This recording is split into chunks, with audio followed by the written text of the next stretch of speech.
بسم الله الرحمن الرحيم. السلام عليكم ورحمة الله وبركاته. الحمد لله رب العالمين، الصلاة والسلام على أشرف الأنبياء والمرسلين نبينا محمد وعلى آله وأصحابه أجمعين. اللهم إنا نعوذ بك من العجز والكسل والجبن والبخل والهرم وعذاب القبر. اللهم آت أنفسنا تقواها وزكها أنت خير من زكاها أنت وليها ومولاها. اللهم إنا نعوذ بك من علم لا ينفع، من قلب لا يخشع، ومن نفس لا تشبع، ومن دعوة لا يستجاب لها. اللهم صل على محمد وعلى آل محمد كما صليت على إبراهيم وعلى آل إبراهيم إنك حميد مجيد. اللهم بارك على محمد وعلى آل محمد كما باركت على إبراهيم وعلى آل إبراهيم إنك حميد مجيد. أما بعد. Alhamdulillah, kita bersyukur kepada Allah Subhanahu Wa Taala. Pada pagi ini kita dapat bertemu dalam kuliah kita Tazkiyatun Nafs. Kita membahaskan berkenaan dengan buku Ashrul Qawaid fi Tazkiyatun Nafs, 10 prinsip penyucian jiwa, karangan Syekh Abdul Razzaq bin Abdul Muhsin Al-Badr hafizahullah.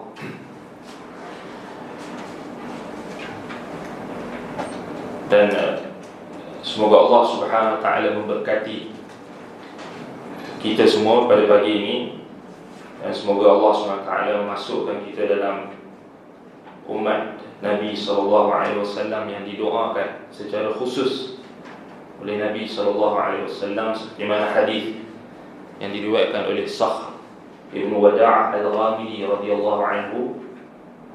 Nabi SAW pernah berdoa, Allahumma barik li ummati fi bukuriha. Ya Allah, berkatilah umatku pada bukuriha, maknanya pada awal paginya. Allahumma barik li ummati fi bukuriha.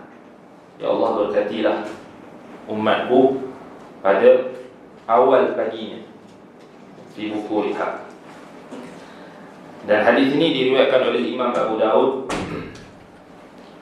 dan disahihkan oleh Syekh Al-Albani rahimahullah ta'ala dalam Sahih Abi Daud nombor hadis 2606.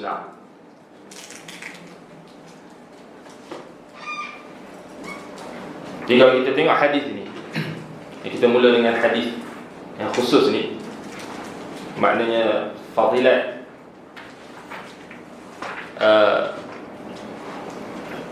waktu pagi, ataupun kita kata awal pagi. Awal pagi. Dalam hadis ini, hadis Sakhr bin Wada' Al-Ghamidi, dan disebutkan dalam hadis tersebut macam mana cara sahabat faham hadis itu, macam mana dipraktik. Baik, dikatakan praktikal dia ada dua. Yang pertama, Nabi SAW dalam hadis tersebut, ada perawi yang meriwayatkan hadis ini menyebutkan, wa kana idza ba'atha sariyatan aw jayshan ba'athahu min awwalin nahar. Nabi SAW apabila mengutuskan utusan ataupun sariyah ataupun jayshan, yakni pelantun tentera, maka Nabi SAW akan menghantar pada awal pagi. Pada awal pagi. Baik, itu satu praktik Nabi SAW. Kemudian praktik yang umum lagi, semua orang Islam buat, bagi salat subuh lah. Jadi semua umat Nabi Muhammad SAW yang salat subuh secara berjemaah ataupun yang salat subuh di rumah bagi kaum Hawa, maka akan dapat doa, akan dapat maksud ataupun keberkatan daripada doa Nabi SAW. Allahumma barik li ummati fi bukuriha. Ya Allah, berkatilah umatku pada awal paginya. Pada awal paginya. Itu secara umumnya semua umat Nabi Muhammad dapat, dengan syarat mereka bangkit salat subuh. Dan kemudian ditambahkan lagi dengan orang yang membaca zikir maknanya lepas zikir, wirid, lepas solat, kemudian azkar sabah, kemudian solat sunat, yakni syuruq, selepas itu kemudian solat duha, dan termasuk orang yang menuntut ilmu. Dan itu yang kita harapkan bila kita datang pada awal pagi. Kelas kita antara yang terawal 8.30. Di mula-mula bila anda dapat jadual tu, admin bagi jadual tu, anda pun tak tahu nak pilih waktu bila.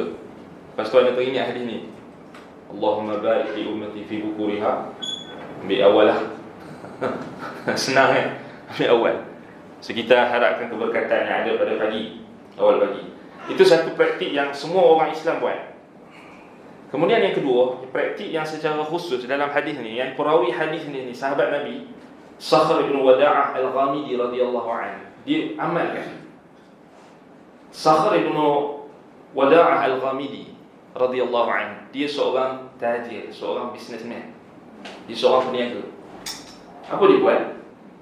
Dalam riwayat hadis ini disebutkan, wa kana Sakhrun rajulan tajiran. Sakhr ibn Wada'ah al-Ghamidi radhiyallahu anhu seorang peniaga.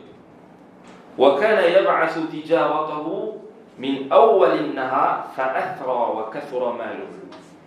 Dan dia mengutuskan delegasi perniagaannya ataupun perdagangannya, ataupun dia mulakan perniagaannya itu pada awal pagi. Lalu fa'athra wa kathura maluhu, maka dia bisnes dia, perniagaan dia berjaya dan dia menjadi seorang yang sangat kaya. Baik, kalau kita tengok dalam hadis ini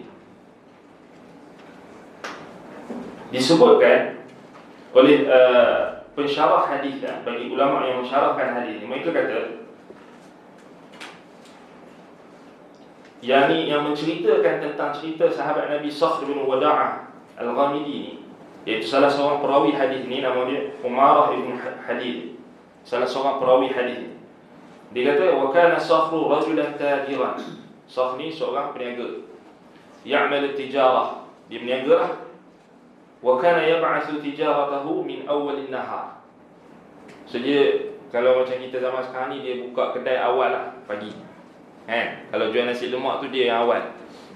Selalunya yang awal ni akan cepat habis dan akan berkat lah. Maknanya itu keberkatan dia. Maknanya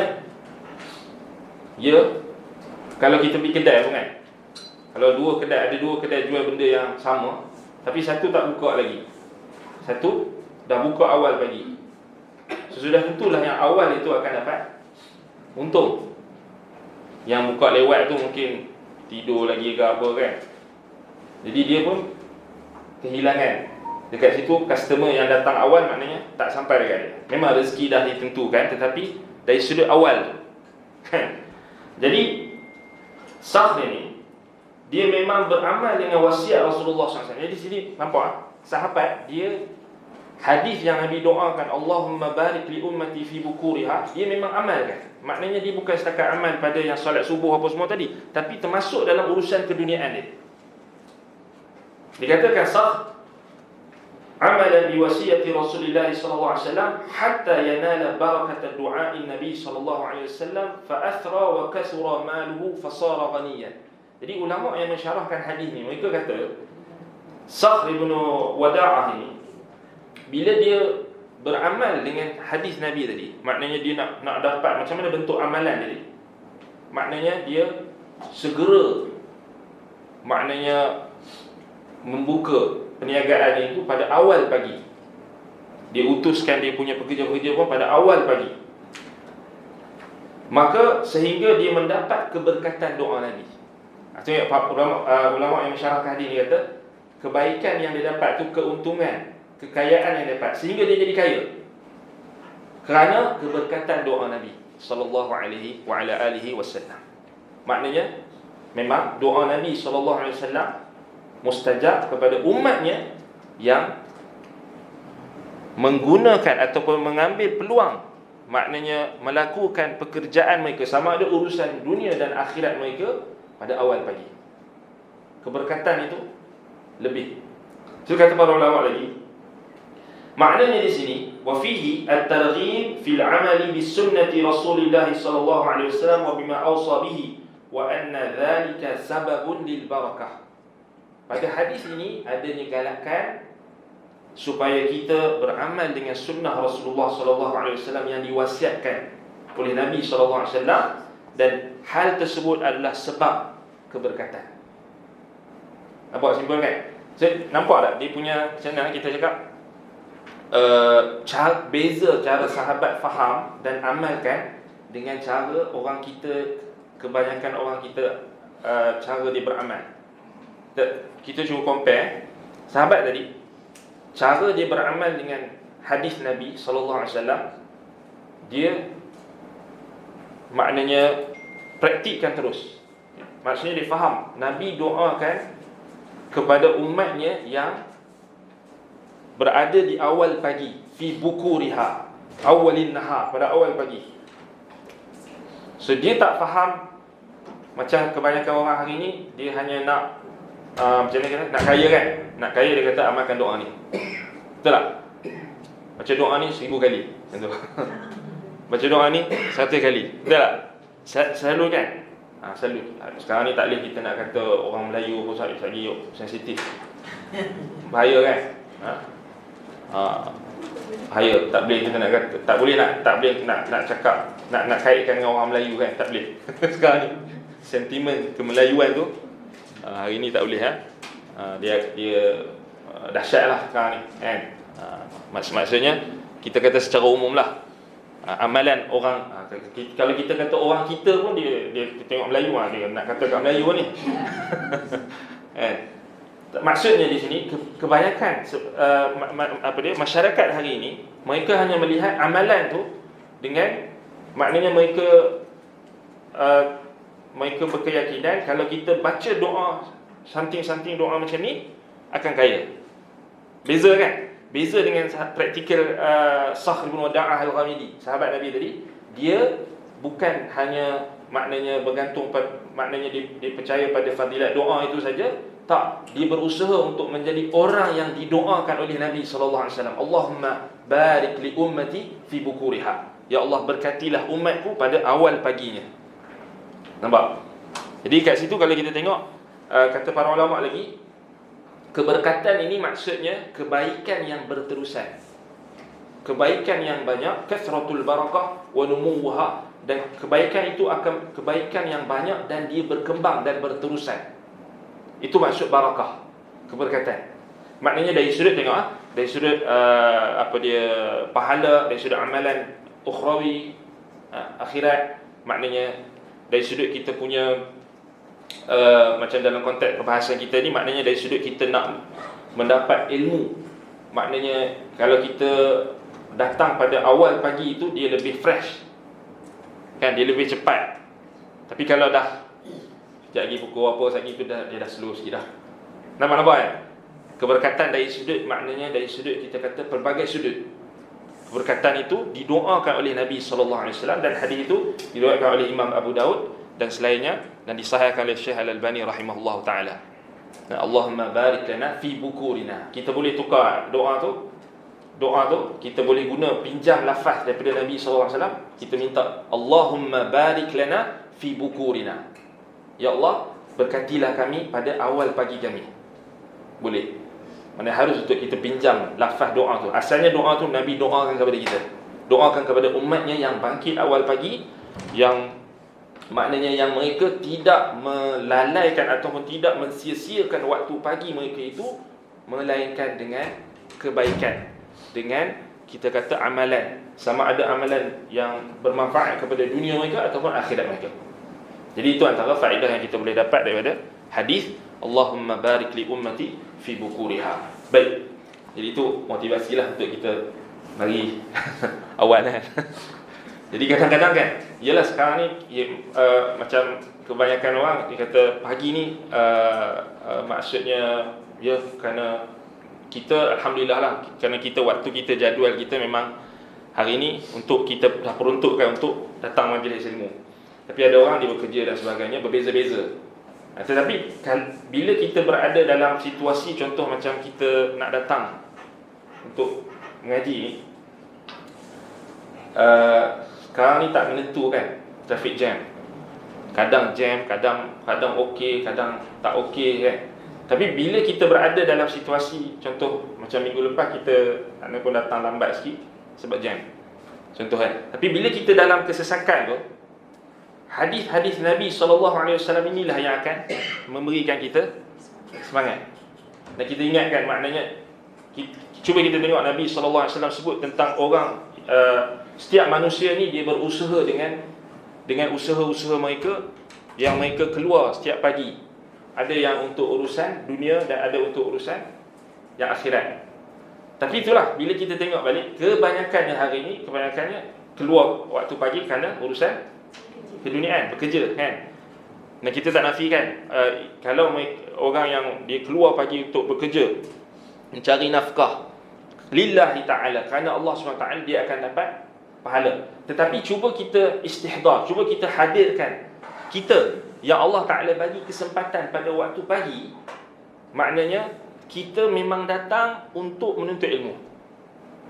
So memang tidak ada tujuan yang lain melainkan, kalau kita tengok kan, kita tengok pada pandangan kasar, kita keluar tu memang kerana nak menuntut ilmu. Jadi itu satu nikmat.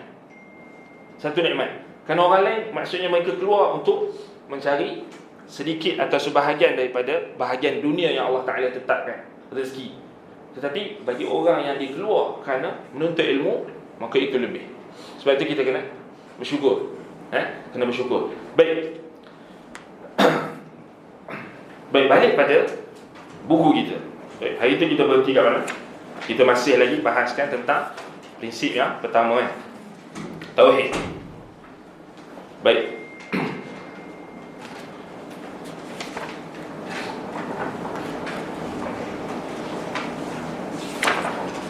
Baik, tauhid adalah asas, prinsip penyucian jiwa. Tauhid aslu ma tazku bihi nufus. Baik, itu kita berhenti pada ayat 20, muka surat 21, 22 lah. Baik, sambung pada 22, 19. 19. Baik, masuk pada 20. Kemudian Syekh bawakan ayat yang menjelaskan tentang lawan kepada tauhid, yakni syirik. Yang disebutkan oleh Syekh, dibawakan ayat dalam surah An-Nisa ayat 48. Innallaha la yaghfiru an yushraka bihi wa yaghfiru ma duna dhalika liman yasha. Kemudian kata Syekh, wa harramallahu azza wa jalla al-jannata ala kulli man ashraka ma'ahu ghairuh. Kama qala ta'ala, innahu man yushrik billah faqad harramallahu alaihi al-jannata wa ma'wahu an-nar wa ma lidh-dhalimin min ansar. Sesiapa yang menyekutukan Allah dengan sesuatu yang lain, maka sesungguhnya Allah haramkan kepadanya syurga, dan tempat kembalinya ialah neraka, dan tiadalah seorang penolong pun bagi orang-orang yang melakukan kezaliman. Wa ma lidh-dhalimin min ansar, yani wa ma lil-musyrikin min ansar. Itu maknanya. Maknanya kerana asyirk a'zamul zulm. Syirik adalah kezaliman yang paling besar. Kerana kita meletakkan sesuatu yang bukan pada tempatnya. Kerana Allah Subhanahu Wa Taala telah mencipta kita, telah memberi rezeki kepada kita, telah memberikan nikmat kepada kita, lalu kita berpaling daripada mensyukuri nikmat tersebut dengan kita melakukan kesyirikan, maka itu adalah kezaliman yang paling besar, kerana meletakkan sesuatu bukan pada tempatnya. Baik. Fa idza haqqaqa al-'abdu tauhida hasalat lahu az-zakatul kamilah wa hasalat lahu al-hidayah wal amnu tamman fi ad-dunya wal akhirah. Kama qala Allah 'azza wa jalla, alladhina amanu wa lam yalbisu imanahum bidzulmin ulaika lahumul amnu wa hum muhtadun. Baik, apabila seseorang hamba telah merealisasikan tauhid, akan terhasillah penyucian yang sempurna untuknya, az-zakatul kamilah, penyucian yang sempurna. Wa hasala lahu al-hidayatu wal amnu tamman fi dunya wal akhirah, akan terhasillah dan akan mendapatkan hidayah dan keamanan yang sempurna di dunia dan di akhirat. Sebagaimana firman Allah Ta'ala, alladzina amanu walam yalbisu imanahum bidzulmin ulaika lahumul amnu wa hum muhtadun. Orang-orang yang beriman dan tidak mencampur adukkan iman mereka dengan kezaliman, yakni kesyirikan. Mereka itulah orang-orang yang mendapat keamanan dan mereka lah orang-orang yang mendapat petunjuk hidayah. Wa hum muhtadun. فمتى أخلص العبد الذل لله والمحبة له خلصت أعماله وصحت وزكت نفسه وطابت. ومتى أدخل عليها ما يشوبها من شوائب الشرك دخل على نفسه من الدنس والتدسية بحسب ذلك. Apabila seseorang hamba mengikhlaskan kepatuhan dan kecintaan kepada Allah, maka seluruh amalannya akan ikhlas, murni. Ikhlas maknanya murni. Al-ikhlas min khalasat a'maluhu wa sahhat, dan sah amalannya, benar amalannya. Ikhlas maknanya murni. Tak ada sebarang kekotoran, tak ada sebarang noda. Dan sebab itulah surah Al-Ikhlas dinamakan surah Al-Ikhlas, kerana di dalamnya hanya menceritakan tentang sifat Allah. Dan sebab itulah Nabi SAW mengkhabarkan kepada para sahabat, yakni ada seorang sahabat yang dia suka baca surah Al-Ikhlas. Kemudian Nabi SAW sebutkan dia itu adalah orang yang mendapat kecintaan Allah, atau dicintai oleh Allah SWT, ataupun dia akan masuk syurga disebabkan kecintaannya kepada Allah yang murni, yakni tauhid. Dan Nabi SAW ketika bertanya kepada para sahabat, ayat apakah yang paling agung dalam Al-Quran, antaranya apa yang ditanyakan kepada sahabat Nabi Ubay bin Ka'ab radhiyallahu anhu. Ubay dia tak cari ayat-ayat yang lain, sebab dalam Quran ni ada 6,000 lebih ayat. Tengok sahabat Nabi dia tak ambil ayat-ayat lain, ayat 1,000 dinar ke, ayat apa ke. Kalau orang kita lagi orang kita dia nak ayat yang boleh apa, ada kepentingan untuk dia. Ayat 1,000 dinar, ayat ini, ayat itu, ayat pelaris lah, apa semua, macam-macam. Sebab apa anda kata orang kita ni? Sebab kita sampai sekarang ni, benda ni kita tak boleh nak nafikan. Kita boleh tengok macam mana tahap kebergantungan manusia itu kepada selain Allah Subhanahu Wa Taala apabila mereka jauh daripada ajaran tauhid dan mereka dekat kepada ajaran syirik, perkara-perkara yang boleh menjatuhkan mereka ke dalam kesyirikan.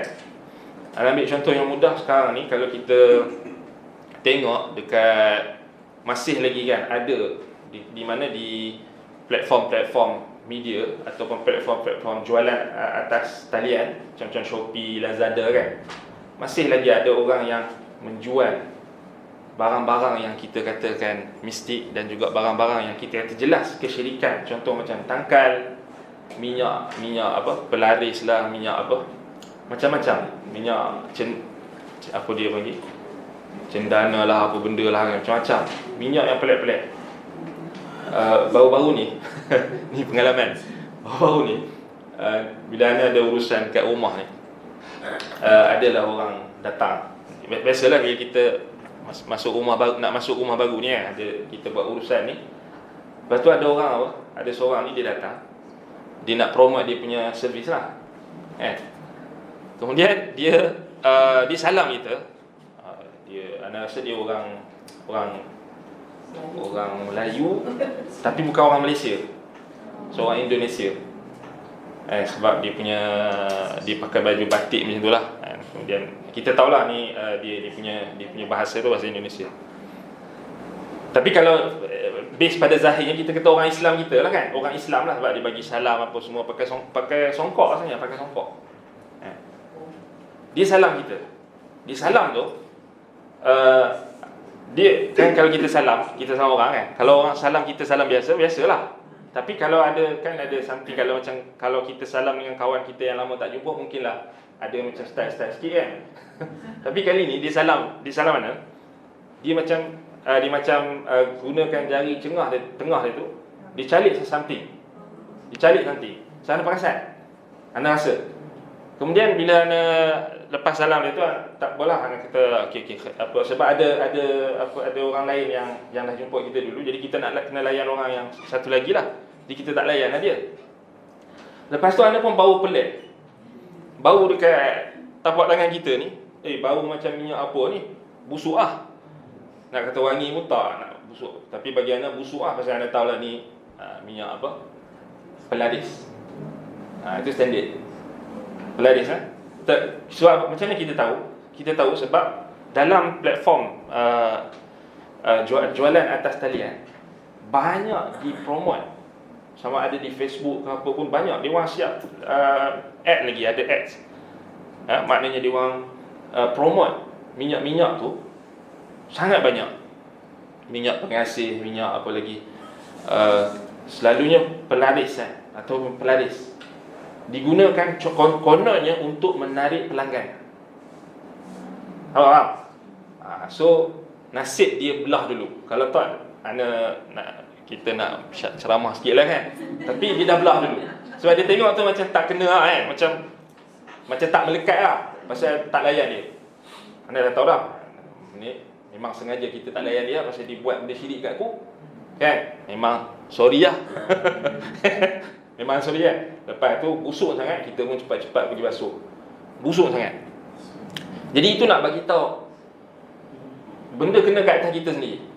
Maknanya masih lagi ada orang yang dia berkeyakinan nak dapat rezeki dan sebagainya perlu gunakan perkara-perkara yang sebenarnya dilarang oleh Nabi SAW. Antaranya at-tiwalah. At-tiwalah ni termasuk sihir. At-tiwalah ni maksudnya apa dia? Kalau kita istilahkan sekarang ni, minyak pengasih atau minyak pelaris, dia termasuk dalam hukum yang sama. At-tiwalah maknanya dulu orang Arab jahiliah dulu digunakan untuk seorang isteri dia nak supaya suami dia tu apa, tidak cari orang lain kan. Maknanya digunakan minyak-minyak yang tertentu, portion-portion yang tertentu untuk memastikan kononnya perkara apa hajat dia itu tercapai. So dalam konteks kita, masyarakat kita hari ni masih lagi ada orang yang dia kononnya nak melariskan perniagaan dia dan sebagainya, dia gunakan benda-benda macam tu. Tapi tengok dia datang tu lewat kan. Seorang yang lagi yang nak tawarkan servis dia tu, seorang lagi tu dia datang awal. So yang awal tu lah dapat. Tu logik dia, tak nampak? Ikut sunnah lah. Orang yang datang awal tu dia lah yang dapat, bukannya kau celek kat orang letak tuang satu minyak pengasih tu pun takkan bagi kesan, betul tak? Itu kan, maknanya macam mana? Itu kita tengok macam mana orang yang terjebak dalam syirik ni, dia tak boleh berfikir dengan waras kan? Last sekali memang dia, servis dia kita tolak awal-awal lagi lah, pasal memang kita dah dapat orang lain dulu. Itu nak bagi tahu dalam masyarakat kita, maksudnya masih ada lagi apa? Benda-benda macam tu kan? Benda-benda apa kita kata syirik ni. Jadi kebersihan jiwa ini tidak perlu dilakukan dengan mentauhidkan Allah Subhanahu wa taala. Sebab tu kata Syekh di sini, wala zakata lin nafsi illa bi takhlisiha min asy-syirki bi jami'i anwa'ihi wa takhlisiha min kulli ma yunaqidu at-tauhid wa yud'ifuhu. Tiada penyucian jiwa melainkan dengan menyucikannya daripada segala bentuk kesyirikan dan menjernihkannya daripada setiap perkara yang boleh membatalkan dan melemahkan tauhid. Perkara yang boleh membatalkan tauhid, perkara yang boleh melemahkan tauhid. Macam tadi tu, macam minyak pengasih, minyak pelaris apa semua tu, dia dalam kategori apa? Dia dalam kategori syirik, tapi dalam syirik tu dia dalam kategori apa lagi? Dia lebih spesifik, perkara yang dapat membatalkan tauhid. Membatalkan tauhid. Kemudian ada lagi amalan-amalan lain yang dalam kategori apa? Kesemua tu kita perlu, maknanya kita perlu tahulah. Maknanya apa yang boleh melemahkan tauhid dan apa yang boleh membatalkan terus tauhid. Membatalkan tauhid. Baik. Kalau kita tengok apa yang diungkapkan oleh Syekh Abdul Razak hafizahullah, ini asasnya dalam Al-Quran dan juga Sunnah Nabi SAW dan pemahaman para sahabat Nabi. Baik, kalau kita tengok dalam dari sudut dari sudut dalil daripada Al-Quran tadi.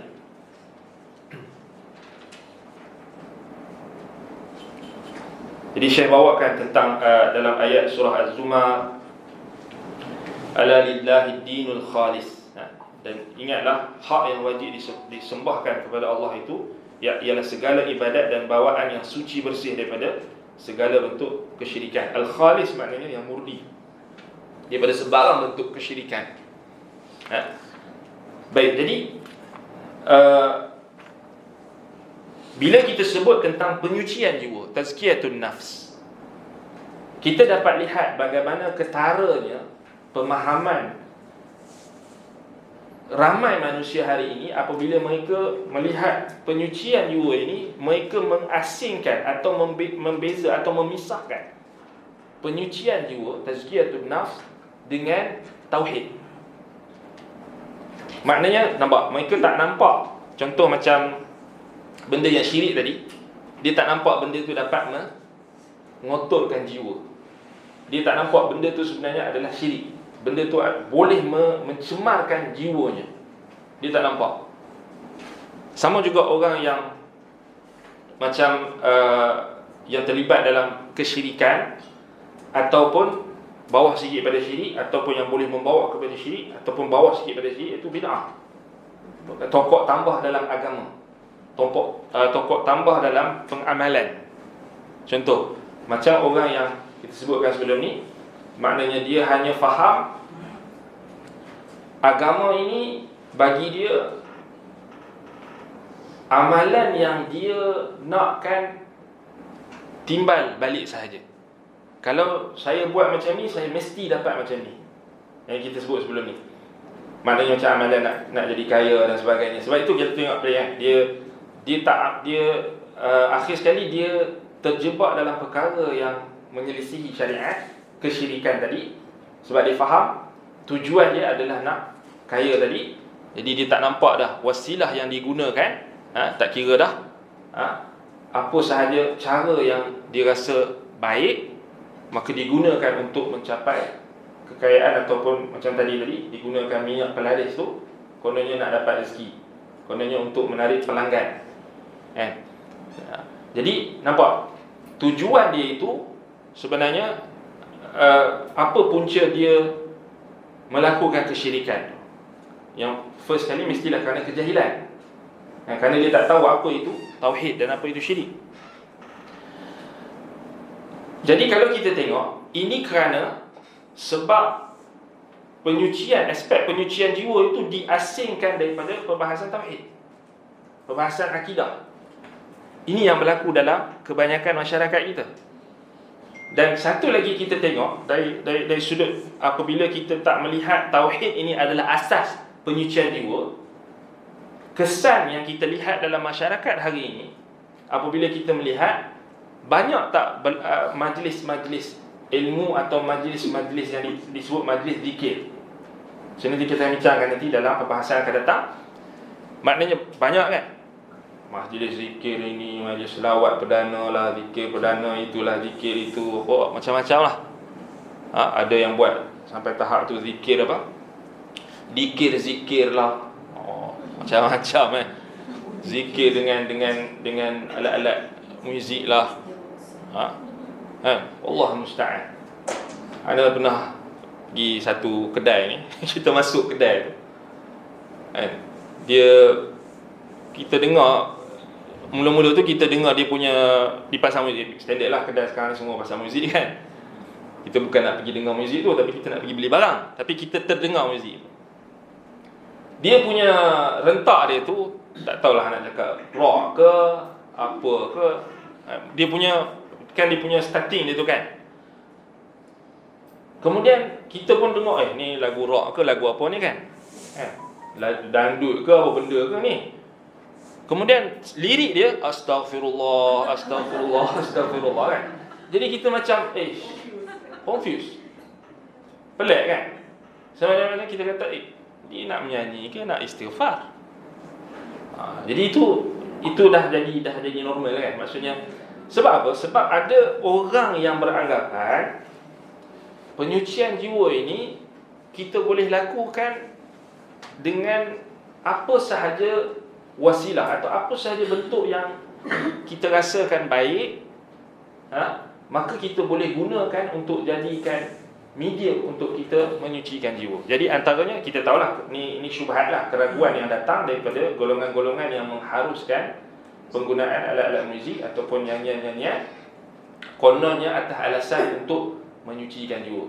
So logik dia bagi mereka, dia kata daripada dengar lagu-lagu yang lara, baik mereka artis-artis yang dah bertaubat dan sebagainya ini, mereka tukar, mereka tukar mereka punya bakat, suara mereka, kemampuan mereka, skill mereka untuk bermain alat-alat muzik itu, mereka gunakan untuk perkara yang baik. So itu syubhatlah. Itu maknanya keraguan yang datang daripada golongan yang mengharuskan perkara-perkara. Yalah, kita tengok pelik kan, sampai maknanya kalau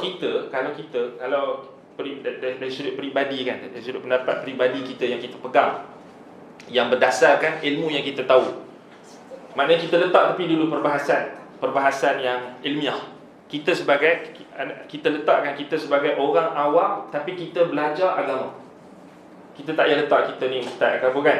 Kita letak saya orang awam yang belajar agama yang sahih, Al-Quran, As-Sunnah. Jadi kita letak, kita fikir, kita tengok ini apa kan. Kita kata, itulah kita kata dia nak berhibur ke ataupun dia nak berzikir. So confuse kita. Dia nak berhibur ke atau nak berzikir? Kan? Jadi dekat situ kita nampak berlakunya pertindihan. Maknanya kerana apa? Kerana puncanya kerana tidak menjadikan rujukan Al-Quran dan As-Sunnah menurut pemahaman salaful ummah, para sahabat Nabi, tabi'in, atba'u tabi'in, sebagai asas dan sebagai sumber untuk kita jadikan asas untuk melakukan proses penyucian jiwa. So, kita tahu kalau kita tanya orang yang buat lagu tu, dia akan jawab apa? Daripada saya menyanyi lagu-lagu yang lara, baik saya zikir sambil dialunkan alat-alat muzik. Kemudian banyak lagi. Kita tahu dah dalam poket kita je alasan-alasan dia orang ni. Kan? Kononnya boleh menarik generasi muda lah, kononnya untuk dakwah lah, kononnya untuk apa salahnya kan. Dan apa salahnya tu biasalah kan. Kemudian yang paling tinggi sekali pun dia kata ada ustaz kata boleh, ada ulama kata halal, ada ulama kata itu yang paling tinggi lah. So jadi kalau dia bawa buah yang tu, kita susahlah sikit kan, sebab dia pandang kita orang awam je. Itu lagi payah. Dipandang kita orang awam je kan. Jadi kita pun susah nak explain. Melainkan kalau dia tahu, dia kenal kita, dia boleh bahas dengan kita dengan adil, dengan ilmiah, itu lain cerita. Atau dia hormat kita, paling kurang dia hormat kita, dia boleh terima pandangan kita, itu lain cerita. Tapi selalunya memang susah, sebab dia akan bantai balik kita. Dia akan hentam balik kita.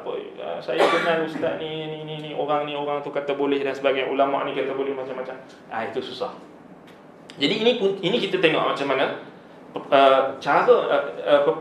proses penyucian jiwa itu bila tidak berpaut kepada Al-Quran dan Sunnah menurut pemahaman salafus salih, para sahabat Nabi, tabi'in, atba'u tabi'in, maka itulah yang kita dapat lihat dalam masyarakat kita berlaku kecelaruan. Kita boleh kata krisis, kecelaruan jati diri seorang Muslim yang sebenar. Kerana kita tengok, kita tak tahu dah dia nak mana satu, nak berhibur ke atau nak berzikir. Sama juga macam kita lihat gejala hari ini di mana sebahagian tempat di mana masjid-masjid pun telah diizinkan untuk dimainkan alat-alat muzik. Allahul musta'an. Ini adalah satu fenomena yang sangat negatif sebenarnya. Orang akan cakap apa yang negatifnya, baguslah. Sebab selalu kita akan bertemu dengan orang yang macam ni.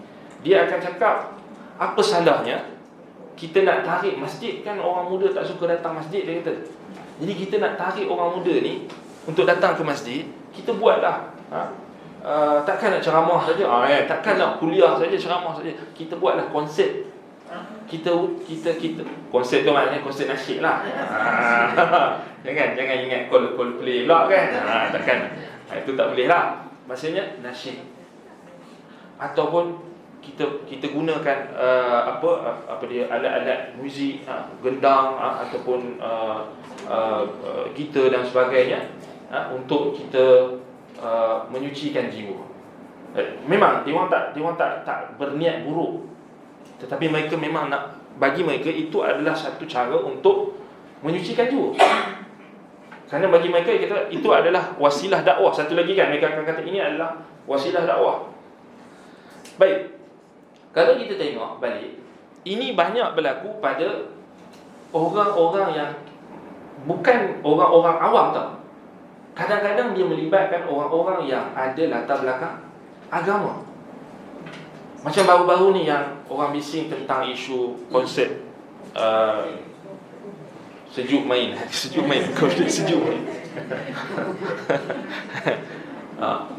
Kan, maknanya kita tengok mereka ada yang macam-macam. Kita tengok macam-macam. Bila dah mufti dah keluar fatwa, kita tengok macam-macam. Orang politiknya dengan macam ni.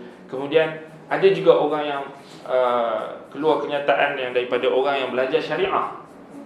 Dan bukanlah belajar di dalam negara, bahkan dah belajar di Jordan. Yang keluar kenyataan yang kita nampak dia seakan-akan macam tidak belajar syariah.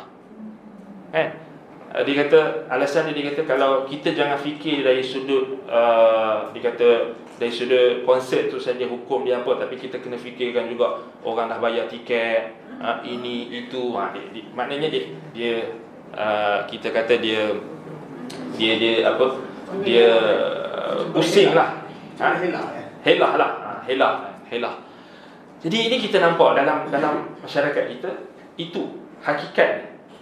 Dan dulu bukanlah kita tak pernah dengar ada konsep-konsep dekat apa masjid apa semua ni, memang bukan tak ada. Cuma kita tahulah dia masih lagi ada sensitivity. Kebanyakan masyarakat tu masih lagi tinggi, khususnya masyarakat Islam. Memang kalau macam macam melibatkan alat-alat muzik, mereka takkan benarkan untuk main dalam kawasan masjid. Mungkin di lapangan masjid atau untuk tarik audien. Kalau mereka buat macam itu, kebanyakan pihak-pihak pengusaha masjid, mereka memang dah ada kita kata garis panduan tu. Tak dibuat dalam tu, tapi dibuat di luar. Masdah ada dah sekarang ni, alhamdulillah. Cuma yalah, kita kata perkara itu, kita kata apa yang boleh kita nak katakan yang boleh menghalang perkara yang lebih buruk, perkara yang lebih dahsyat boleh berlaku kalau kita tak jelaskan berdasarkan Al-Quran, As-Sunnah dan juga apa yang telah ditunjukkan oleh para sahabat Nabi, tabi'in dan tabi'ut tabi'in, pengikut-pengikut mereka. Kalau kita tak jelas betul-betul, tak clear betul-betul. Kerana tengok bila macam baru-baru ni yang isu konsert sejuk main tu kan, main sejuk main tu. Baik, ada yang justifikasikan lagi perkara tersebut dengan mengatakan, kononnya ada yang mengatakan, ini anda baca komen-komen dan anda baca orang ajukan kepada anda dan mereka bawakan kenyataan beberapa individu dan juga pengkaji-pengkaji yang ada menulis artikel-artikel yang tertentu. Ada pula yang mengatakan, ini mungkin kita tak dengar, tapi anda tengok, anda baca. Dia kata kumpulan yang buat konsert tu sebenarnya lirik yang dia alunkan tu, dia pernah alunkan lirik atau lagukan lirik-lirik yang diambil daripada kitab-kitab sufi. Dia kata Jalaluddin Ar-Rumi. Sebenarnya ada maksud yang mendalam. Sebenarnya dia bagus.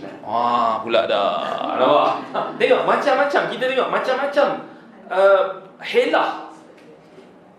Yang ni macam ni perangai dia, yang ni macam ni, yang ni macam ni. Jadi tengok itu kita katakan berlakunya konflik, krisis. Yang kita kata krisis jati diri. Kan, akhir sekali kita nak kata apa? Last sekali maknanya mufti yang keluarkan fatwa, maknanya tak betul lah. Kan? Dan akhir sekali kita kata fatwa tu terbatal macam tu, orang Islam tak boleh tak perlu rujuk dah. Tak betul lah, mufti pun tak betul, majlis fatwa pun tak betul. Maknanya akhir sekali boleh. Nampak? Jadi ini kita kata perkara yang berpunca daripada krisis yang berlaku dalam kalangan umat Islam ni. So kita tengok yang pertahankan ni bukan Islam, orang Islam sendiri. Ada yang bermati-matian pertahankan perkara-perkara yang mungkar tersebut. Baik. Dalam keadaan yang lain, tengok betapa pentingnya ilmu. Dalam situasi yang lain pula, kita berhadapan dengan golongan yang agak melampau dalam tindak tanduk mereka ataupun respon mereka terhadap maksiat. Yang ini selalu kita sebut. Ada pula yang mereka yang sampai tahap dia kata semoga Allah Ta'ala timpakan azab di stadium itu. Semoga Allah SWT musnahkan mereka. Semoga Allah Ta'ala datangkan bala. Ini sebenarnya satu kesalahan juga. So, penting kita ada ilmu, so kita boleh bezakan. Baik. Di isu sekarang ni, semua orang Islam yang ada jati diri sebagai seorang Muslim, yang berpegang pada Quran, As-Sunnah, Ijma', maknanya mereka faham perkara yang maksiat tetap maksiat, no kompromi. Nampak? Itu jelas. Tetapi dalam kita nak berhadapan dengan pelaku maksiat atau perkara maksiat, di situ pula ada ilmu atau disiplin yang perlu kita ikuti. Ini dipanggil dalam ilmu usul dakwah ataupun dalam wasailud dakwah disebut sebagai amar ma'ruf nahi munkar. Maknanya bagaimana kita nak mengamalkan amar ma'ruf nahi munkar pula. So dalam perbahasan ulama, boleh tak kita mengingkari kemungkaran dengan kemungkaran? Tak boleh. Tak boleh, haram. Maksudnya, contoh, apa bentuk contoh kemungkaran diingkari dengan kemungkaran? Contoh, bila kita tahu mungkin ada dalam kalangan saudara kita atau sahabat kita atau orang Islam juga yang pergi ke konsert tu. So, respon kita, macam mana kita respon? So, kat situ juga pentingnya ilmu. Kita tahu ada mungkin sahabat kita, saudara kita, orang Islam juga yang pergi. Dan kat situ pula kita kena bezakan level mereka ataupun keadaan mereka. Yang anda tengok kebiasaan yang pergi dalam kalangan orang Islam. Yang pertama, orang yang dia jahil, dan dia terpedaya dengan mungkin fatwa-fatwa ustaz ataupun ulama ataupun kawan dia, ataupun ada syubhat lah, ada keraguan yang datang. Dia pun kata apa salahnya, yang penting kita pergi, kita tak buat maksiat. Dia ingat benda tu sendiri tak maksiat lah. Kita hanya just nak dengar lagu. Kita tak buat maksiat pun, kita just nak dengar lagu. Itu yang ada. Dia kata lepas kita dengar lagu tu, kita pergi solat lah. Kan? Baik, itu orang Islam. Maknanya dia orang Islam. Maknanya tapi dia terjebak dalam maksiat. Dia pergi konsert. Okey. Itu yang pertama. Yang kedua, ada orang yang dia mungkin dia tersepit dengan nafsunya. Contohnya, contohnya dia dah beli tiket. Tiket mahal pula. Kemudian mungkin sampai kepada dia nasihat daripada mungkin saudara dia ke, ayah dia ke, mak dia, kata jangan pergilah, ni mufti dah keluar fatwa, contoh. Tapi dia sayang tiket dia tu. Dia ada nafsu. Tapi dia tahu benda tu tak betul. Dia pergi juga, dia pergi senyap-senyap. Ataupun dia pergi, dia tahu, dia kata lepas ni dia pergi tapi dia kata aku taklah nak promote pula lepas ni. Dia tahulah. Kan? Dia pergi juga. Dalam keadaan dia sedar benda tu salah. Tapi dia pergi kerana nafsu. Kerana nafsu. Maka orang macam ni, kita kata dia bainal masyiatillah. Maknanya kalau Allah Ta'ala nak bagi petunjuk dekat dia, maknanya dia boleh tinggalkan terus dan dia bertaubat, dia masih lagi ada peluang. Kan? Dia yang golongan yang kedua dengan yang pertama tadi, dia ada chance. Dia ada peluang untuk dia tinggalkan terus. Jadi kat sini golongan macam ni, dua golongan ini, mereka ini adalah golongan yang kita kena dakwahkan. Mereka kita kena nasihatkan, serukan. Kan? Amar makruf. Golongan yang ketiga adalah golongan yang kita sebut tadi, yang dia mempertahankan bermati-matian sampai mempelekehkan fatwa mufti, sampai dia tuduh pula orang yang kata haram tak boleh pergi tu, dia tuduh ekstrim pula, dia kata tak, dia macam-macam kan kita dengar kan.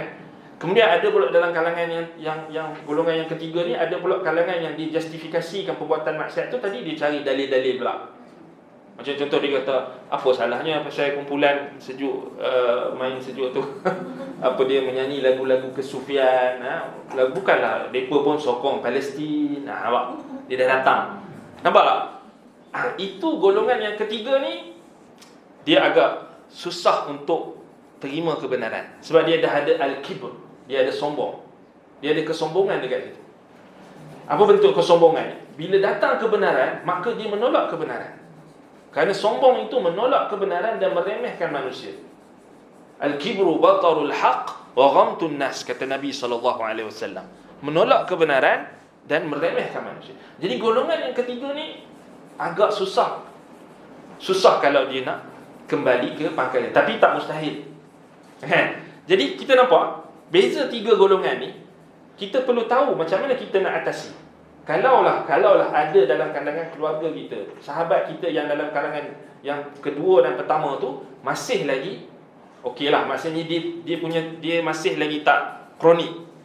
Tapi yang ketiga itu masalah. Yang ketiga tu dia masalah sikit. Sebab dia dah maknanya sama ada dia terjebak dalam perkara yang ada macam tadi tu, dia cuba justifikasikan dengan dia kata kumpulan tu maknanya lirik-lirik lagu tu bagus, dia justifikasikan pula.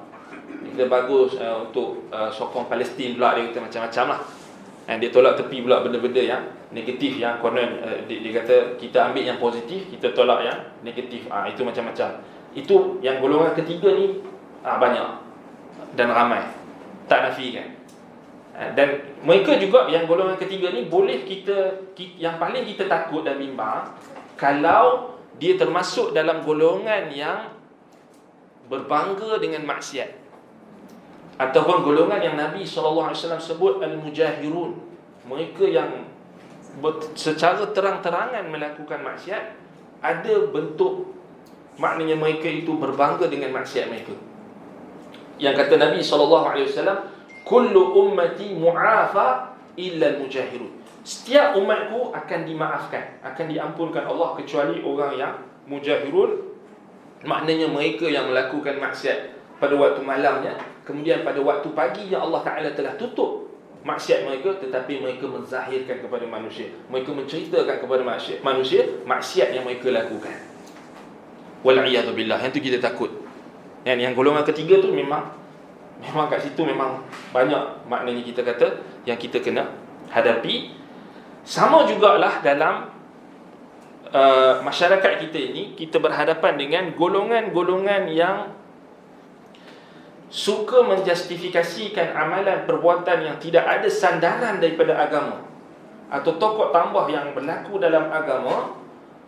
Mereka memberikan alasan perkara itu baik, perkara itu dibenarkan dalam agama. Contohnya perkara yang melibatkan bid'ah, kan? Maknanya tokoh tambah dalam agama, maknanya tata cara amalan, contohnya amalan zikir yang tertentu, mereka lakukan dengan kaifiat tata cara yang tertentu yang tidak ada sandarannya daripada syariat, daripada Al-Quran dan juga As-Sunnah. Contohnya yang banyak kita tengok, itulah yang kita sebut tadi, zikir perdana, selawat perdana, ini perdana, apa semua. Cuma kat sini pun kita kena bezakan juga macam mana cara kita nak berhadapan dengan perkara tersebut. Seperti mana cara untuk berespon dengan maksiat tadi, juga kita perlu perhalusi, kita perlu hati-hati. Kerana kita tahu, contoh macam yang kita sebut yang respon pula tadi pada konsep maksiat tu, ada yang melampaui batas sampai tahap yang tadi tu dia doakan azab lah, dia laknat lah pula orang tu, yang pergi konsert tu dia laknat pula, seakan-akan orang tu tak, maknanya seakan-akan macam orang tu buat benda yang kufur. Contoh macam orang pergi maksiat, orang pergi konsert maksiat. Kita belajar akidah ahli sunnati wal jamaah, seorang Muslim yang terjebak dalam dosa atau dosa besar sekalipun tidak mengeluarkan dia daripada Islam, kan? Dia masih lagi dalam ruang lingkup Islam, dia masih lagi termasuk dalam kalangan ahlu kiblah. Nabi SAW bersabda, man hafaza al-wudu fahuwa muslim. Barang siapa yang menjaga wudu, maknanya dia solat, maka dia muslim. Nabi SAW kata, man salla salatana wa akala dhabihatana wastaqbala qiblatana fadzalika muslim fala tughfiru Allah fi dhimmatihi. Kata Nabi SAW, barang siapa yang solat dengan solat kita, dia solat macam kita solat 5 waktu sehari semalam, makan sembelihan kita, maknanya dia sembelih macam orang Islam, dan dia makan makanan yang halal orang Islam, menghadap kiblat yang kita hadap sama-sama. Di situ maksudnya dia menghadap ke Kaabah Al-Musharrafah. Fadzalikal muslim, kata Nabi. Itulah muslim, itulah seorang muslim. Kemudian Nabi larang satu larangan yang maknanya satu batasan yang Nabi letakkan. Fala tughfirullaha fi dhimmati. Janganlah kalian mengkhianati Allah dalam perlindungannya. Dhimmati. Maknanya orang Islam ni dia ada perlindungan daripada Allah Subhanahu Wa Taala. Zimmah maknanya perlindungan, himayah, protection. Maknanya kita tak boleh serang dia punya peribadi, kita tak boleh serang dia punya agama dia, kita tak boleh tuduh dia kafir, kita tak boleh kata dia itu kafir, kita tak boleh juga apa dia melaknat dia, kita tak boleh juga menyerang peribadinya, kehormatannya, menghalalkan kehormatannya, ataupun kita juga tak boleh menghalalkan harta benda. Maknanya itu orang Islam yang kita kena jaga. So kita bimbang bila ada orang yang Islam juga, kan, dia bertindak dengan agak ekstrim. Bila orang yang terjebak dalam maksiat ni, dia terus macam seakan-akan dipandang kafir terus.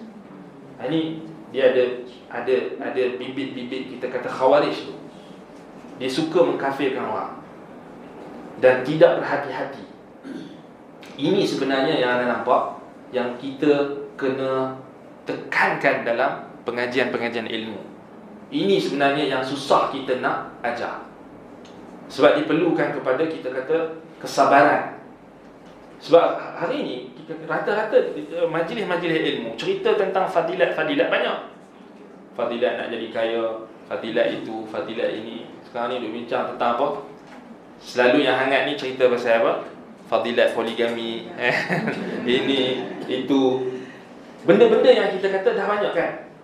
Tetapi kita kekurangan sekarang ni, yang kekurangan dalam pengajian ilmu ni adalah perkara-perkara yang berkait dengan kita kata apa? Dengan interaksi kita dengan agama kita. Macam mana kita nak amalkan Quran dan Sunnah itu dengan lebih spesifik, khususnya tadi dalam kita nak berhadapan dengan krisis-krisis yang berlaku dalam masyarakat Islam. Maksudnya kan dah kita tengok macam-macam sekarang ni, kan. Maknanya sampai tahap bila kita tengok ada saja buat maksiat, terus orang dia, ada setengah orang, segelintir orang Islam itu sendiri yang terus cepat dia punya lisan tu nak mengkafirkan, melaknat, mencela. Kemudian ada yang sampai tahap doa kemusnahan, doa ditimpa bala azab. Sama macam kita tengok dulu sebelum-sebelum ni, bila bergaduh bab politik, sama juga parti politik ni dia buat solat hajat, doa dalam tu, ya Allah musnahkanlah parti sekian. Betul tak? Itu puncanya apa? Kerana kejahilan. Kerana kejahilan. Kerana dia tak tahu apa limit, apa batasan dia sebagai seorang Muslim tu. Boleh tak dia mengkafirkan saudara Muslim dia yang lain yang hanya berbeza dalam bab politik? Dia tak boleh beza itu. Ini masalah. Kita berhadapan dengan masyarakat macam ni sekarang. Walaupun mungkin di kawasan bandar mungkin kurang. Tetapi kalau kita tengok di kawasan-kawasan di luar bandar, benda tu masih ada. Contohnya budaya takfir. Takfir maknanya mengkafirkan orang Islam juga kerana berbeza ideologi politik. Ini masih ada. Dan kita tak boleh harapkan orang politik. Sebab orang politik ni dia lepas tangan. Dia ceramah. Kemudian pengikut-pengikut dia taksub tu apa semua akan bergaduh sesama mereka. Ada yang sampai bergaduh antara adik-beradik. Ada. Bukan tak ada kes, banyak. Kan? Mengkafirkan antara adik-beradik pun ada. Anda ingat lagi dulu yang sampai tahap tak mau ada sampai tahap tu dia pasal dia tak mau beli orang politik, parti politik tu, dia punya parti, orang penjual tu, peniaga tu berbeza. Dia jual daging kot. Dia jual daging. Kemudian dia tak mau beli daging yang dijual oleh individu Muslim juga yang berbeza parti politik, kerana bagi dia orang itu kafir, kerana berbeza sokongan dia terhadap politik. Tapi kita tengok pemimpin-pemimpin mereka baik saja, bergelak, ketawa, bersenda, gurau, minum kopi sekali dekat parlimen, Dewan. Nampak? Ini kita kata kadang-kadang benda-benda yang melibatkan kejahilan ni kita kata disebabkan oleh kita kata tidak ada bimbingan yang khusus. Maknanya daripada satu lagi sama juga orang-orang agama sendiri, mereka hanya membiarkan. Mereka tak tambih benda tu, mereka tak bagikan peringatan benda tu. Mereka kata tak apa, biasalah tu kita bergaduh, biasa. Tapi dia tak nampak implikasinya dari sudut kita kata apa, dari sudut hukum hakam agama itu dipermainkan. Sekali orang mudah-mudah mengkafirkan, kemudian melaknat, mendoakan keburukan kepada orang Muslim yang lain. Ini bahaya. Kita tengok macam mana sampai tahap ada yang doakan kemusnahan. Macam yang baru-baru ni bila konsep tu kan, bila ada yang melampau sampai tahap mendoakan, ya Allah, timpakanlah azab kepada mereka. Dia tak faham kalau timpa azab kita semua kena. Kita semua kena. Sebab konsep tu berlaku kat mana? Malaysia, Kuala Lumpur. Bukan dekat Tel Aviv ke apa ni, kat Malaysia. Tak, maksudnya kita bertindak berdasarkan emosi. Dia tak nampak. Kalau dia doa minta kemusnahan, dia dah minta musnah semua. Kan? Dan di situlah pentingnya ilmu. Macam mana kita nak berinteraksi, macam mana cara kita nak hadapi krisis-krisis yang berlaku macam tadi. Sebab sekarang ni kita tak nak fikir, semua orang nakkan kepada agama. Even orang yang dia maki, dia laknat orang yang pergi konsert tu pun, dia pun nakkan agama. Kita tak nafi kan. Cuma adakah caranya itu betul? So inilah benda-benda yang kita perlu hadapi dengan hikmah, dan kita perlu hadapi dengan ilmu. Dan ini memang cabaran. Kita ambil contoh yang lain, akibat memalingkan ataupun mengasingkan perbahasan tentang akidah atau tauhid daripada penyucian jiwa, tazkiyatun nafs. Contoh yang lain adalah bagi contoh. Kita pernah dengar ada satu kes. Pernah tak dengar? Anda ambil semua contoh-contoh yang berlaku. Contoh-contoh yang berlaku dalam masyarakat kita, bukan contoh yang jauh, dalam masyarakat kita. Ada dalam satu laporan berita yang menceritakan tak salahnya waktu PKP dulu, yang mana ada satu kes seorang pekerja asing, mungkin daripada Bangladesh ke apa ke, Myanmar ke, tak pasti. Dia datang ke masjid. Kemudian dia datang ke masjid, satu masjid ni ada rakaman CCTV solat Jumaat pun, solat Jumaat. Kemudian dalam masjid tu ada seorang pakcik ni tengah duduk berzikir. Kemudian pekerja asing tu ataupun orang parti kot kan, mungkin, atau bukan parti lah, pekerja asing, dia datang. Mungkin dia lalu dekat sejadah pakcik tu kot, pijak macam mana, ataupun dia lalu. Kemudian pakcik tu tendang dia. Pukul ke tendang macam tu? Pukul atau tendang dalam masjid, tengah tunggu solat Jumaat, lebih kurang macam tu. Ada kes di masjid. Tak, apa kita nak bagi tahu di sini? Contoh di sini. Itu belum lagi kita tengok banyak maknanya itu belum lagi orang yang pecah tabung masjid. Masjid pun tak selamat dah. Surau yang curi orang tengah, banyak kes juga kan yang sampai tahap kalau ada kaum wanita yang pergi solat kan, letak dia punya beg dan sebagainya, ada yang pergi curi time orang tengah solat.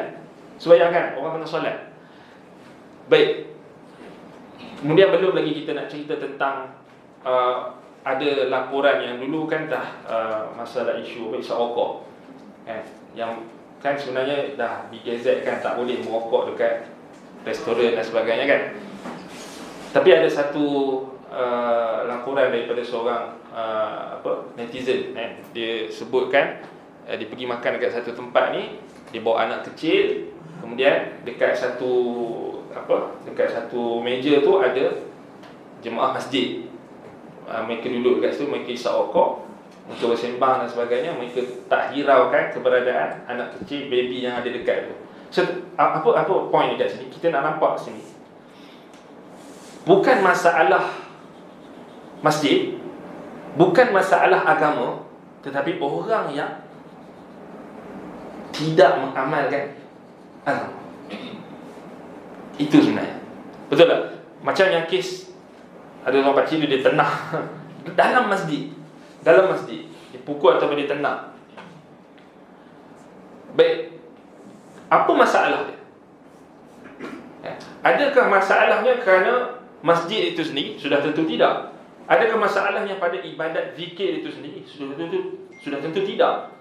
Pada individu yang tak mengamalkan agama. Dan banyak lagi kalau kita nak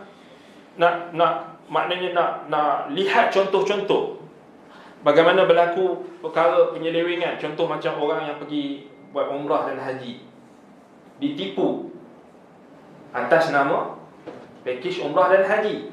Sedangkan wahai kalau kita fikir logika, takkanlah ada orang yang sanggup nak menipu atas nama ibadat. Kalau kita fikir pada diri kita, tergamak maknanya menipu orang yang maknanya menggunakan atas nama agama. Yang ada satu kes tu, dia orang dah pergi dekat mana? Airport dah. Kemudian hilang, tak dapat dikesan, dah kutip duit habis semua, lari. Allahul musta'an. Maknanya apa? Nampak tak? Ini semua kita tengok. Itu belum lagi kita tengok dari sudut orang yang menipu atas agama yang jelas-jelas, atas nama agama. Yang itu pun banyak juga. Menggunakan atas nama agama. Itu pun sangat banyak. Nipu, bawa hadis palsu, cerita khurafat, kemudian benda tak betul diajarkan. Itu pun banyak. Maknanya itu semua menunjukkan kepada kita akibat mengasingkan perbahasan tauhid, akidah itu daripada penyucian jiwa. Sebab dari sudut kita tengok, kerana lemahnya hubungan seorang hamba itu dengan Allah Subhanahu Wa Taala, dari sudut ubudiyah, perhambaannya kepada Allah Subhanahu Wa Taala, apabila makin berkurang, makin rendah ataupun hampir tiada, lebih-lebih lagi apabila terjebak dalam kesyirikan, maka itulah yang menyebabkan perkara-perkara tersebut berlaku. Maknanya kita tengok, kerana orang tak ada takwa, orang tak ada takut. So maknanya dalam masjid pun dia boleh menipu. Baru lepas keluar dari masjid, baru lepas solat jemaah, bagus dah. Innas salata tanha 'anil fahsya'i wal munkar. Patutnya solat itu menegah daripada perkara yang keji dan munkar. Tapi kita tengok tidak berlaku.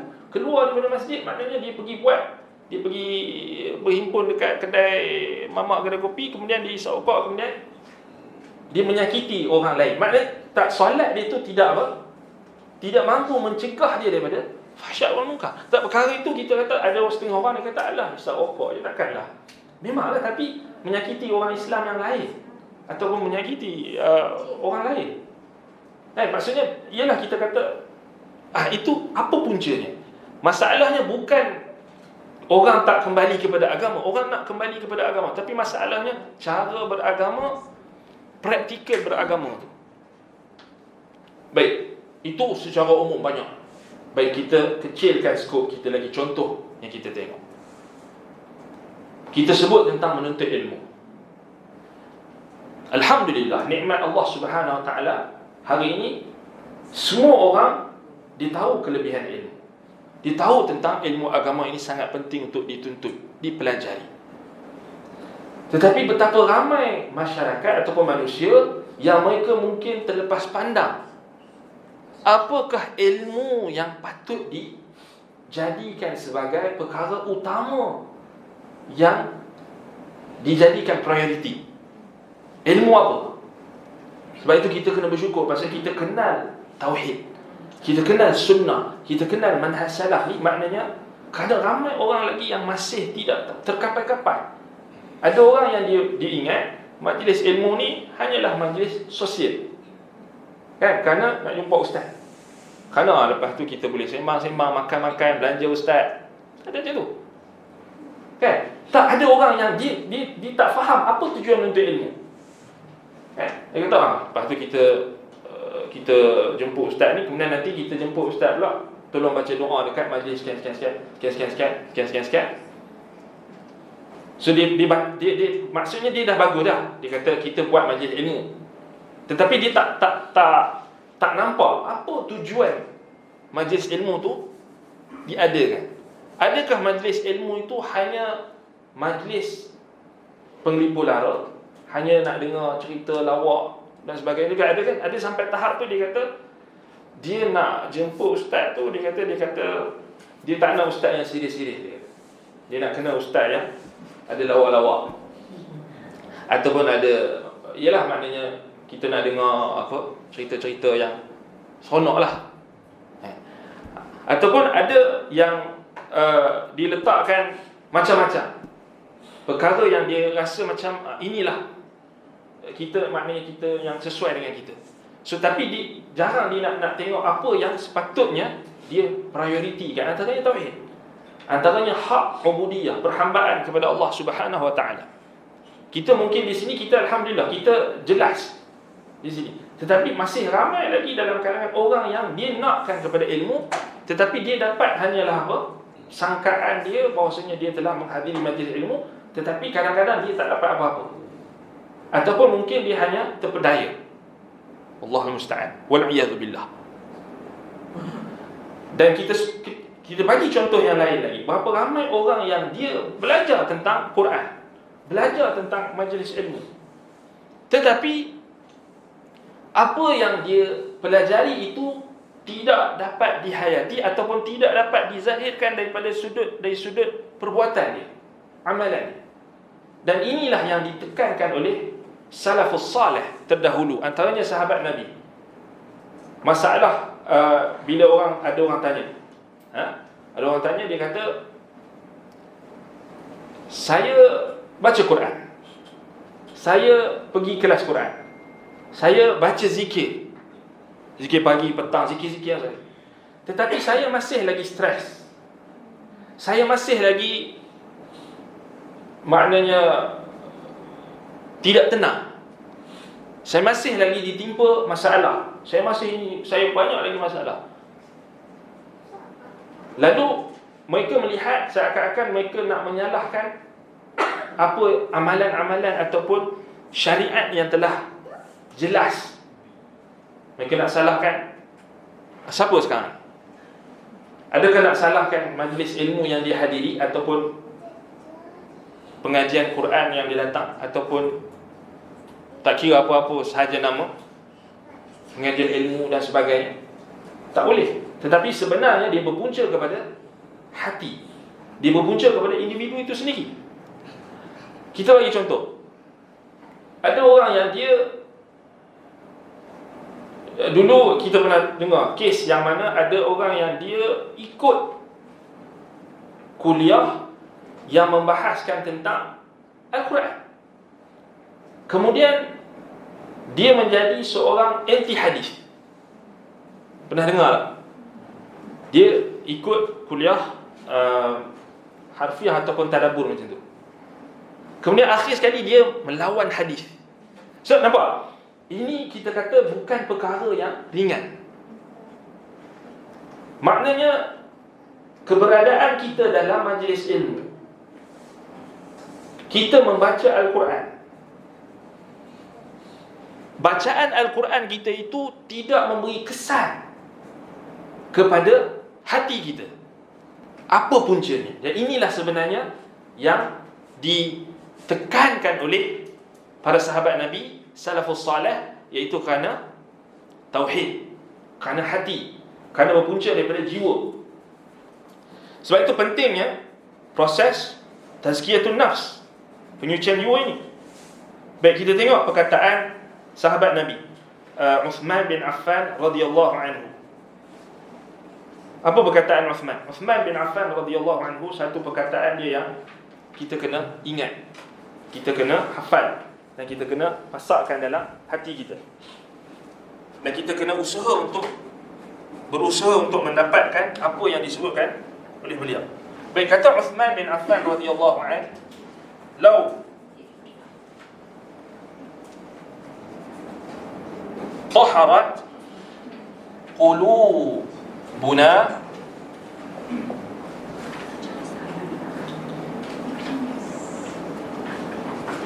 ma syabi'na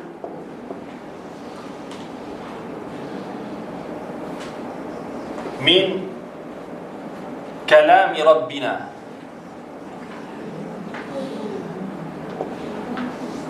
Lau taharat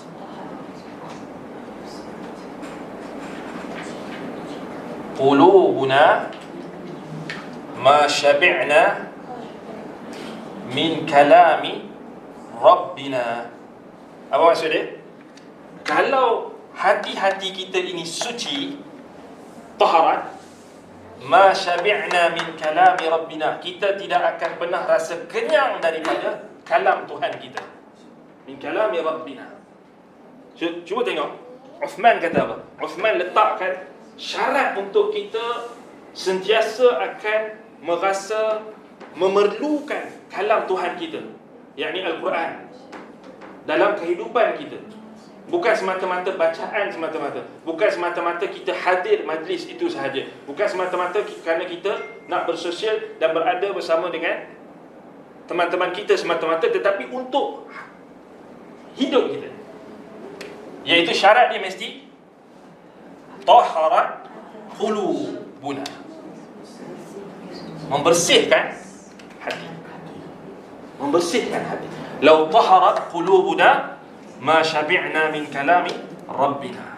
Kataan ni pendek je, kita boleh hafal. Lau taharat qulubuna ma syabi'na min kalami rabbina.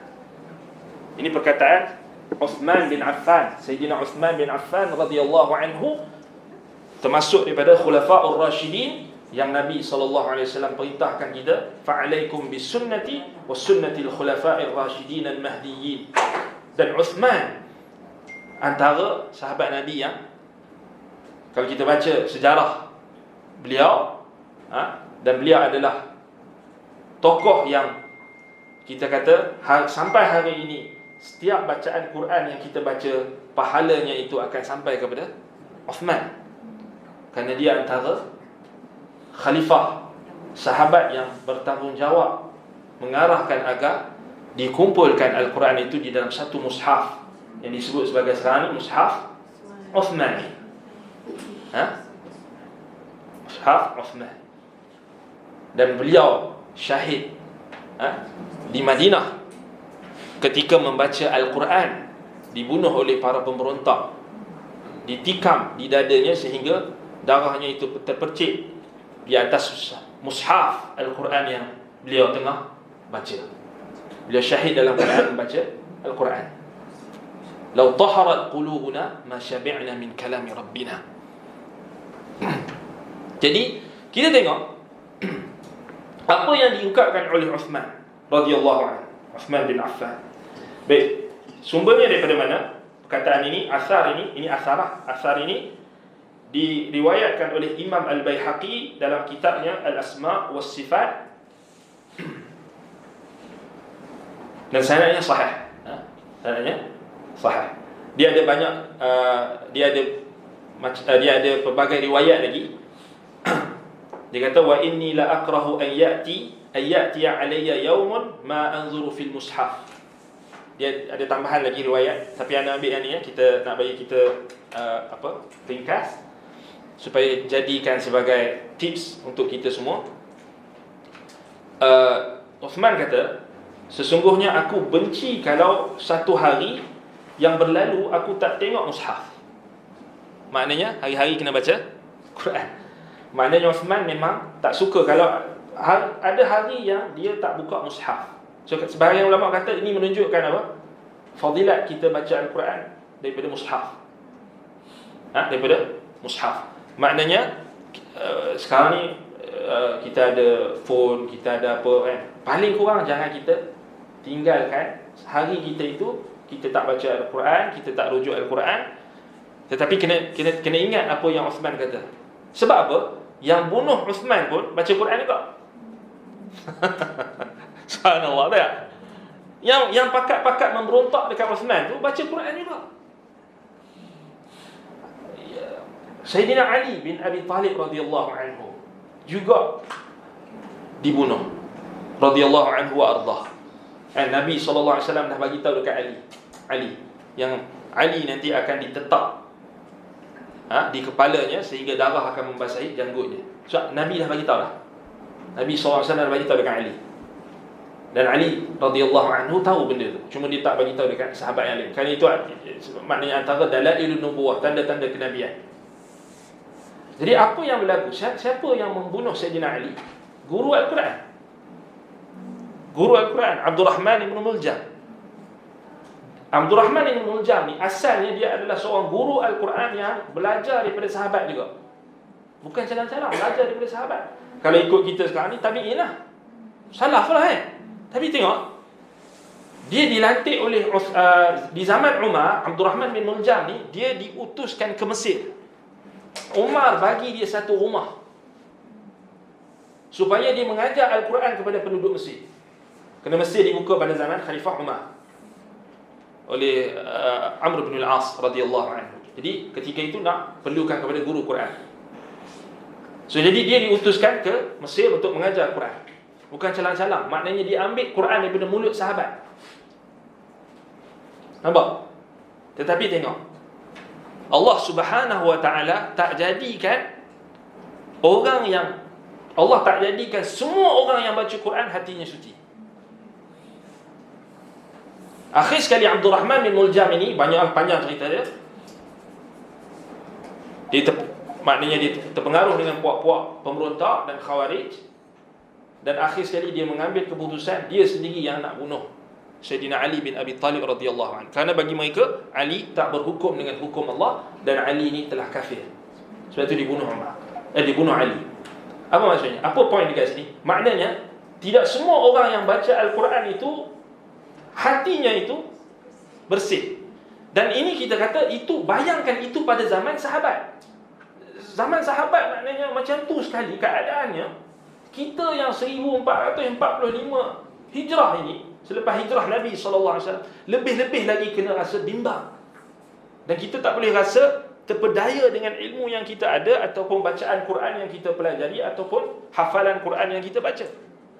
Selagi menuntut kita untuk apa? Berusaha untuk menyucikan jiwa kita, menyucikan hati kita. Dan itulah salah satu kepentingan ilmu tazkiyatun nafs. Kepentingan ilmu tazkiyatun nafs dan juga kepentingan ilmu akidah itu sendiri. Kerana asas bagi tazkiyatun nafs adalah ilmu tauhid. Seperti mana yang ditekankan oleh Syekh Abdul Razak hafizahullah taala, dan juga apa yang diungkapkan oleh ahli tahqiq seperti Syekhul Islam Ibn Taymiyah rahimahullah, Imam Ibn Al-Qayyim dan ulama-ulama dalam kalangan muhaqqiqin. Kerana bayangkan zaman-zaman yang datang setelah itu, lebih banyak lagi penyelewengan yang datang melalui agama dan dalam kalangan orang yang membaca Al-Quran juga. So di situ kita kena ambil perhatian.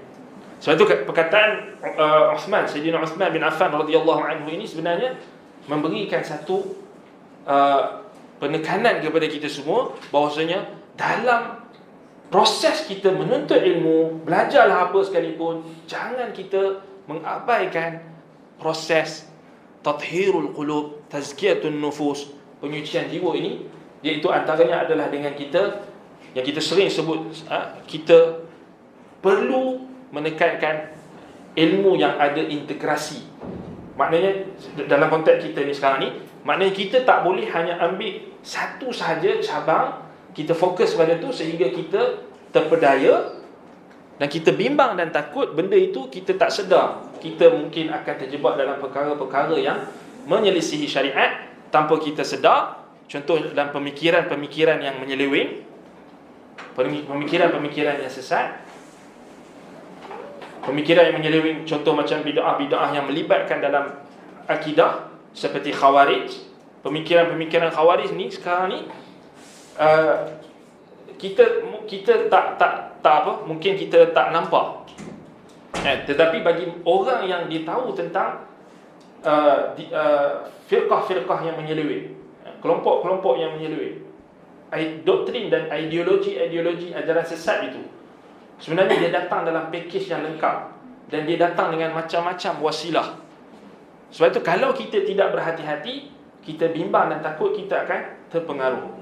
Contoh macam yang kita dah tambih sebelum ni tentang isu tentang mengkafirkan ulama ahli sunnah. Contoh macam isu yang sebelum ni yang keluar fatwa di Terengganu tu tentang seorang individu itu dia telah mengeluarkan kenyataan Imam Abu Hanifah mati dalam keadaan kekufuran. Itu macam mana kita nak tahu benda tu sebenarnya dia datang daripada doktrin mana? Adakah sahabat Nabi ajar macam tu? Kan? Maknanya dia datang daripada mana? So kebanyakan orang kita hari ini, dia ini antara anda tengok juga satu kesan yang buruk bila kita belajar ilmu, ambil ilmu secara online. Ini sisi buruk dia, sisi negatif dia. Sebab kita tak kenal guru tu. Sebab kita tengok ramai orang like kan, ramai orang like, dia dah ada follower dan sebagainya, tapi kita tak tahu latar belakang dia tu. Tetapi kalau kita kenal guru kita itu, kita kenal secara kita ambil ilmu secara talaqi, maknanya kita datang ke majlis ilmunya, kemudian guru kita itu, kita tahu kelulusan dia, kita tahu siapa kawan dia, kita tahu siapa gurunya. Kalau kita datang sini, kita tengok dekat mana ada senarai guru kan, so siap ada lagi kelulusan. Itu baguslah. Dan ramai ramai ni sebab apa penting?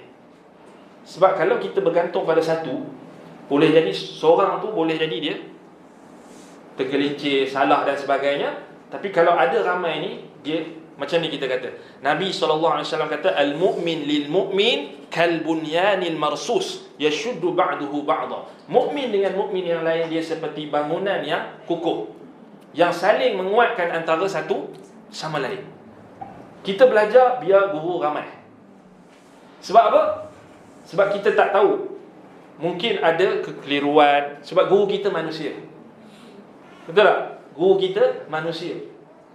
Kita wajib hormat guru kita. Tetapi ada kalanya mungkin guru kita tu mungkin ada kekeliruan, mungkin ada kesalahan.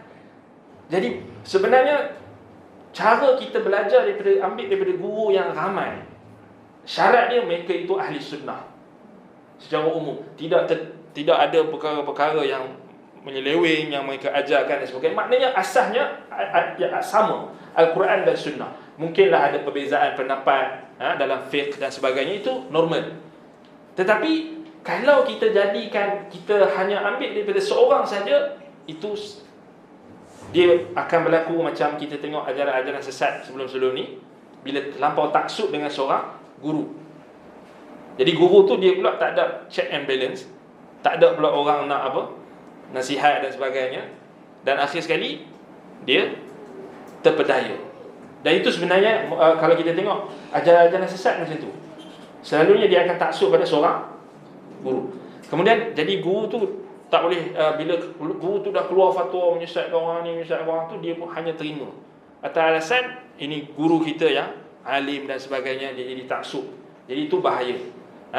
Jadi itu sangat bahaya. Itu antara perkara yang kita perlu tambih dalam perkara yang melibatkan tentang proses penyucian jiwa. Antaranya adalah proses kita menuntut ilmu. So jadi dalam kita menuntut ilmu ni ada banyak ilmu yang kita kena pelajari dan kita letakkan prioriti dalam penyucian jiwa. Tauhid itu adalah asas. Adalah asas yang kita tidak boleh pandang ringan dan kita perlu ambil perhatian, kerana banyak penyelewengan yang berlaku berpunca daripada penyelewengan dalam tauhid.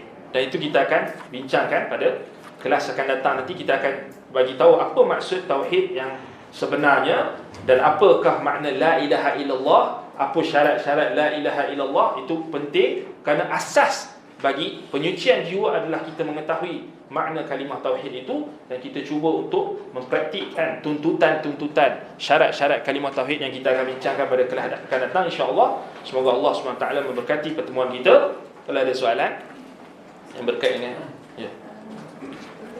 Belakang maksud ma syabi'na min kalami rabbina. Lau taharat qulubuna ma syabi'na min kalami rabbina.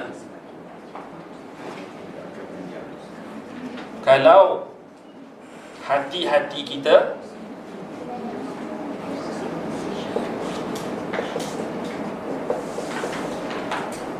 bersih ataupun suci,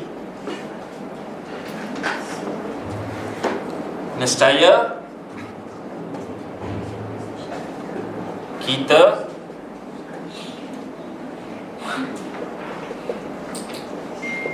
tidak akan kenyang dengan kalam Tuhan kita, maknanya Al-Quran lah.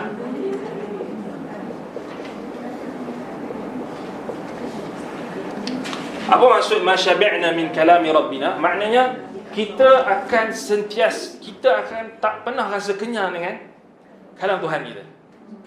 Maknanya kita sentiasa nak penambahan ilmu, kerana Al-Quran adalah sumber bagi ilmu. Nampak? Kita tak pernah rasa kenyang.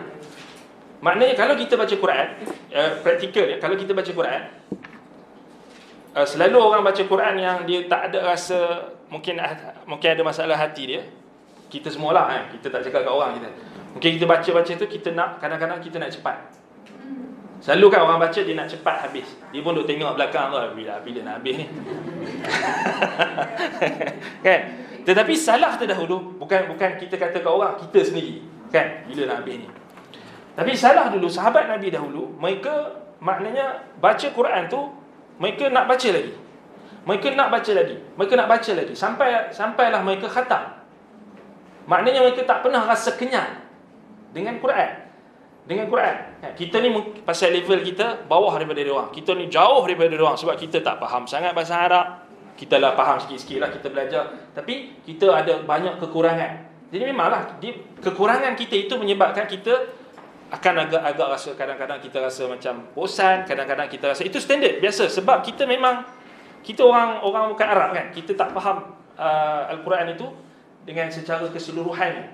So kita baru nak belajar dan sebagainya. Kan? Ada kekurangan.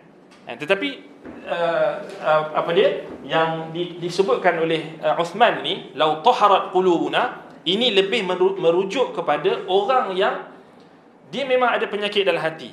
Maksudnya orang yang dia langsung tak rasa nak berpedoman dengan kalam Tuhannya. Ini lebih tepat. Dia bukan baca tadi. Maksudnya langsung, maknanya kita kata bukan susah. Kita nak belajar Al-Quran, kita just hanya nak buka daripada phone kita saja. Takkan itu pun tak mampu. Kita nak tengok terjemahan daripada Quran, tafsir daripada mufassirin, ahli tafsir, belajar ilmu tafsir, belajar tafsir Quran, surah-surah yang ringkas. Maknanya kalau orang itu dia ada penyakit dalam hatinya, atau hatinya itu tercemar, dia takkan rasa semangat. Dia takkan rasa, maknanya dia akan rasa mudah putus harapan ataupun berputus asa, maknanya dia stop terus. Itu maksudnya. Dalam konteks ini kita kena faham apa yang Uthman kata ni, ini dalam konteks sahabat Nabi, sudah tentulah dia orang baca, memang dia orang tak pernah rasa kenyang dengan Quran. Macam kita sekarang ni, Kenapa diumpamakan dengan kekenyangan? Sebab salaf dulu mereka umpamakan, kalau kita dapat kemanisan ketika baca Quran ni, dia umpamanya macam kita makan buah kurma. Lagi makan kita nak tambah. Kan? Maknanya kemanisan dia. Kemanisan dia. Jadi itulah maksud masyabi'na min kalami rabbina. Maknanya kita takkan rasa kenyang. Contoh dalam konteks kita menuntut ilmu, kita takkan rasa kenyang dengan ilmu. Sebab Quran adalah sumber ilmu. Betul tak? Hari ni kita datang kelas ni. Esok Yayasan Ta'lim buat lagi kuliah ini, kita nak datang. Kita nak lagi tambah ilmu. Kita nak lagi. Kita tak rasa kenyang. Betul tak? Kita tak pernah rasakan. Sebab apa? Allah perintahkan kita, Rabbi zidni wa qur Rabbi zidni ilma. So kita tambah ilmu. Minta Allah tambah ilmu. Supaya kita takkan rasa kenyang dengan ilmu. Dan kita dah ada sebut satu hadis sebelum ni, dalam tazkirah hadis sebelum ni, tentang dua golongan yang takkan pernah rasa kenyang. Antaranya adalah apa? Orang yang menuntut ilmu. Orang menuntut ilmu dia takkan rasa kenyang. Dia nak lagi. Sama juga macam orang yang baca Quran. Baik, jadi cuma yang kita nak highlightkan tadi yang ni. Sebab kita takut yang kita tak ada rasa nak tambah ilmu kita itu sebab hati kita tak suci, tak bersih. Itu yang kita takut. Mungkin sebab itu, mungkin sebab lain. Tapi kebanyakannya berdasarkan perkataan Uthman ni memang disebabkan kerana hati kita ada masalah. Kan? Sebab kalau hati kita suci, kata Uthman, kita takkan rasa kenyang dengan kalau kita akan sentiasa minta tambah untuk petunjuk kita. Kerana Quran hidayah. Wallahu ta'ala. Assalamualaikum.